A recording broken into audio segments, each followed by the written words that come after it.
எதிர்கட்சி தலைவர் திரு பழனிசாமி அவர்கள் பஸ் எடுத்துட்டு கிளம்பிட்டாரு. கிட்டத்தட்ட 3 மாசமா பஸ்ல தான் சுத்திட்டு இருக்காரு. ஒரு 15 நாட்களுக்கு முன்பு நீங்க பார்த்திருப்பீங்க, தொலைக்காட்சியில பார்த்திருப்பீங்க. அவர் ரோட்ல நின்று பேசிட்டு இருக்கும் பொழுது பொதுமக்கள் அந்த அவசர தேவைக்காக ஆம்புலன்ஸ்ல வந்தாங்க.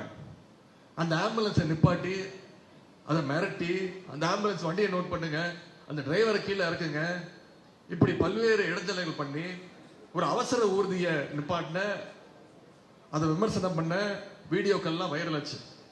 பொதுமக்கள் அதுக்கு மிகப்பெரிய எதிர்ப்பு தெரிவிச்சாங்க. ஒரு எதிர்கட்சி தலைவர் இப்படி பண்ணலாமா பேசினாங்க. எதிர்கட்சி தலைவர் விடுங்க, ஒரு தலைவர் இப்படி பேசலாமா?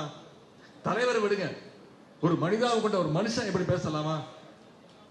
நான் அதற்காகத்தான் நேற்று முன்தினம் சொன்னேன், எதிர்கட்சி தலைவர் அவர்களே, ஆம்புலன்ஸ்ல எல்லாம் நிப்பாட்டுறீங்க, தொடர்ந்து நிப்பாட்டிட்டு இருந்தாங்க.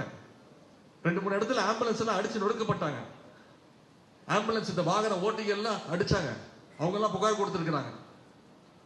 அதற்கு நான் பதில் சொன்னேன், எதிர்கட்சி தலைவர் அவர்களே, நீங்க ஆம்புலன்ஸை நிப்பாட்டுறீங்க, அது அவசர தேவைக்காக போற வண்டி. எந்த கட்சி தலைவர்கள் பேசும்போதும் பிரச்சாரத்தில் இருக்கும் போதும் பல்வேறு நிகழ்ச்சியில் இருக்கும் போதும் நடு ரோட்ல கூட்டத்தை நடத்தினீங்கன்னா வரத்தான் செய்யும் அவசரத்துக்காக. நாங்கெல்லாம் தலைவர் முக்கியமா பேச்சை நிப்பாட்டிட்டு அந்த ஆம்புலன்ஸுக்கு வழி விட்டு நம்முடைய கழக தொடர்கள் அதுக்கு வழி விட்டு அந்த ஆம்புலன்ஸ் போனதுக்கு அப்புறம் தான் தலைவர் பேசவே ஆரம்பிப்பாரு. ஒரு தலைவர்னா அப்படி இருக்கணும். இப்படி இருக்கலாமா? திரு எடப்பாடி பழனிசாமி அவர் மாதிரி நான் தான் சொன்ன தலைவர், எதிர்கட்சி தலைவர் அவர்களே, நீங்க இப்படி பண்றீங்க. உங்களுடைய கட்சி இன்னைக்கு ஆம்புலன்ஸ்ல போற நிலைமையில இருக்கு. விரைவில் ஆம்புலன்ஸ்ல போய்